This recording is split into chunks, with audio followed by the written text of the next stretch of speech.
इसकपुरा हत्याकांड में बनी सहमति, परिजन पोस्टमार्टम को हुए तैयार। सिंघाना थाने के इसकपुरा गांव में युवक की गोली मारकर हत्या करने के मामले में शनिवार को बड़ा अपडेट सामने आया। सुबह से चल रहे धरने के बीच ग्रामीणों, परिजनों व पुलिस व प्रशासन के बीच सकारात्मक वार्ता हुई, जिसके बाद मामला सुलझता नजर आया। वार्ता के दौरान 4 सूत्रीय मांगों पर सहमति बनने के बाद मृतक के परिजन पोस्टमार्टम कराने को तैयार हुए। परिजनों की मुख्य मांगों में संविदा पर नौकरी, आर्थिक मुआवजा, गवाहों व परिजनों की सुरक्षा तथा 24 घंटे के भीतर आरोपी की गिरफ्तारी शामिल थी, जिस पर प्रशासन ने सहमति जताई। इसके बाद सिंघाना पुलिस ने पंचनामा तैयार कर मेडिकल बोर्ड से पोस्टमार्टम की प्रक्रिया शुरू करवाई। गौरतलब है कि डोमोली कला के 23 वर्षीय मुकेश कुमार की बदमाशों ने गोली मारकर हत्या कर दी थी, जिसके बाद क्षेत्र में आक्रोश फैल गया था। धरने पर बैठे ग्रामीणों ने प्रशासन को चेतावनी देते हुए कहा कि यदि 24 घंटे के भीतर आरोपियों की गिरफ्तारी नहीं हुई तो वे नेशनल हाईवे जाम कर उग्र आंदोलन करेंगे। फिलहाल प्रशासन ने स्थिति को नियंत्रण में बताते हुए जल्द कार्रवाई करने का आश्वासन दिया। जो इनकी प्रशासनिक मांग थी वो ये थी कि एक तो इनके मृतक के जो परिवार है उनको मुआवजा दिया जाए और मृतक के परिवार में सरकारी नौकरी दी जाए संविदा पे। तो इस तरह ये जो मांगे हैं इनको जिला कलेक्टर महोदय के द्वारा शासन सचिव महोदय को अग्रेषित कर दिया गया है। तो हमारी ओर से कार्रवाई पूरी कर दी गई है और अब इसके बाद में इसकी जांच की जाएगी और उसके बाद में जो नियमानुसार जो कार्रवाई है मुआवजे की वो की जाएगी।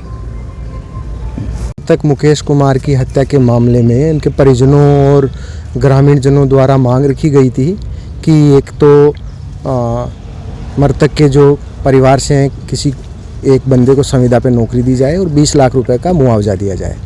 ये प्रशासनिक मांग थी और पुलिस की तरफ से कि जल्द से जल्द आरोपीगण की गिरफ्तारी हो और जो गवाह होंगे उनकी सुरक्षा सुनिश्चित की जाए। तो ये मांगों से उच्चाधिकारियों को अवगत कराया गया। तो कलेक्टर महोदय और एसपी महोदय की तरफ से हमें निर्देशित किया था, तो एसडीएम साहब उपस्थित आए हैं। तो साहब बताएंगे जो कलेक्टर साहब की तरफ से मांग लेटर जारी किया गया। सर, गिरफ्तारी की मांग थी, उसमें क्या हो रहा है? गिरफ्तारी हमने आश्वस्त किया है कि हम जल्द से जल्द 24 घंटे में हमारा प्रयास है कि आरोपीगण को दस्तयाब कर लेंगे। इसमें हमारी परिवार की तरफ से और सभी क्षेत्रवासियों के मिलके हमने तय किया था, 4 मांगे हमने रखी थी सामने पुलिस प्रशासन के, जिसमें तुरंत गिरफ्तारी के लिए उन्होंने 24 घंटे मांगे हैं। दूसरी हमने 20 लाख की डिमांड की थी और तीसरी हमारी एक नौकरी के लिए डिमांड थी। वो दोनों के लिए कलेक्टर साहब ने सरकार को लेटर भेज दिया है। वहाँ से फाइनल होकर आएगा कि कितना मुआवजा मिलेगा और नौकरी मिलेगी, उसका इन्होंने लेटर हमें दिखा दिया है, पढ़ के सुना दिया है। लास्ट चौथी थी सुरक्षा के संबंध में, जो गवाह हैं और जो परिवार है उनको सुरक्षा के लिए डिप्टी साहब ने हमें आश्वस्त किया है कि उनकी सुरक्षा की पूरी जिम्मेदारी ली है, जिम्मेदारी रखेंगे।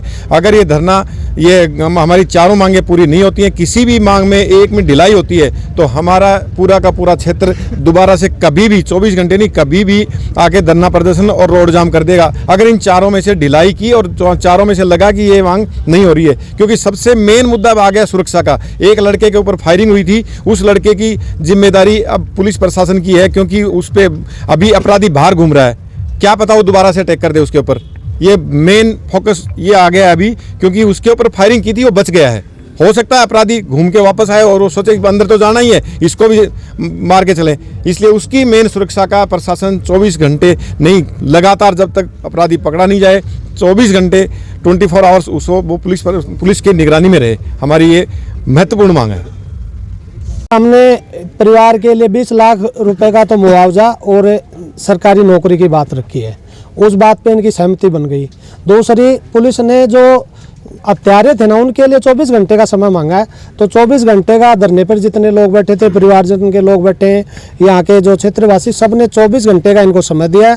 24 घंटे में यदि आरोपी सलाखों के पीछे नहीं होंगे तो अब जो समय दे दिया, इसी समय हम सारे डुमोली बस स्टैंड जो नेशनल हाईवे 11 है क्या 11 उसको बंद कर देंगे और बड़ा आंदोलन करेंगे। उसके बाद हम ना तो प्रशासन की मांगेंगे ना सरकार की मानेंगे। मुआवजे पर क्या सहमति? मुआवजे पर इन्होंने सरकार को भेज दिया और उस पर सहमति बन गई कि 20 लाख का जो मुआवजा है ना वो परिवार को दे दिया जाएगा। एक नौकरी सब जो मृतक है वो मेरा दोस्त था, कल मेरे पास आया था कोई निजी काम से।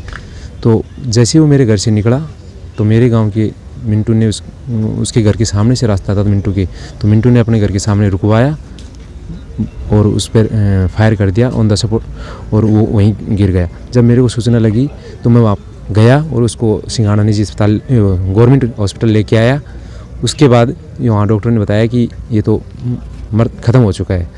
तो मैं सरकार से, और मैं जा रहा था तो मेरे को मिला तो उसने मेरे ऊपर भी एक फायर किया था, लेकिन मैं बाल शुक्र की बच गया और मैं वहाँ टिंकू को लेके आया। तो मैं टिंकू ख़त्म होने के बाद मेरी यही मांग है कि टिंकू अपने परिवार का इकलौता कमाने वाला था। पिताजी की गंभीर बीमारी कैंसर से अभी 1 साल पहले मौत हुई थी और माताजी लगभग बीमार रहती हैं और 2 छोटी सिस्टर हैं जिनकी शादियां नहीं हुई हैं। तो मैं तो सरकार और प्रशासन से ये निवेदन करता हूं कि उनको उचित मुआवजा दें और जो ये अपराधी प्रवृत्ति के असामाजिक तत्व हैं इनको पकड़कर उचित से उचित सज़ा और कठोर सज़ा दी जाए, और ताकि इस समाज में जो भय का माहौल बना हुआ है वो टूटे। हमारा यही है कि हमारे को न्याय चाहिए, ठीक है। पीछे 2 लड़कियां हैं, उनके और पीछे कुछ भी नहीं है। माँ है तो वह खुद बीमार है।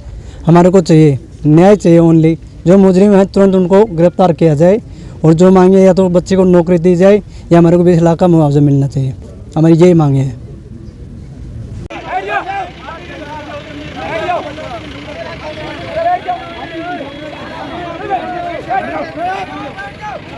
पुलिस प्रशासन मुर्दाबाद, पुलिस प्रशासन मुर्दाबाद। आजा खड़ा लो, खड़ा हो के केस किताब किताब दो एक बार मान आते जन खड़े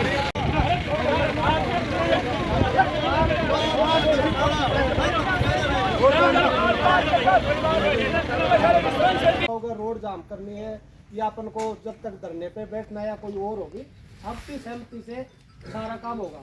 लेकिन जब तक ये समय मांगते हैं घंटे का 2 घंटे का, जब तक हम सबको इनका सहयोग करें। ठीक है, तो बताओ ड्यूटी साहब आपने क्या किया? ठीक है जी, लेटर भेज दिया। आज छुट्टी का दिन था, इसलिए एडीएम साहब आए हैं, ऑफिस खुला है, लेटर प्रपोजल बन रहा है। उसमें क्या होता है, कई तरह की रिपोर्ट्स भी लगानी पड़ती है, जांच की भी, पारिवारिक आर्थिक स्थिति क्या है, मुआवजे में कई सारी रिपोर्ट बनती है। तो वो अपनी रिपोर्ट बनेगी, पटवारी की तरफ से एक आध प्रपोजल बनेगा, फिर वो कलेक्टर साहब की तरफ से साइन होकर के जाएगा।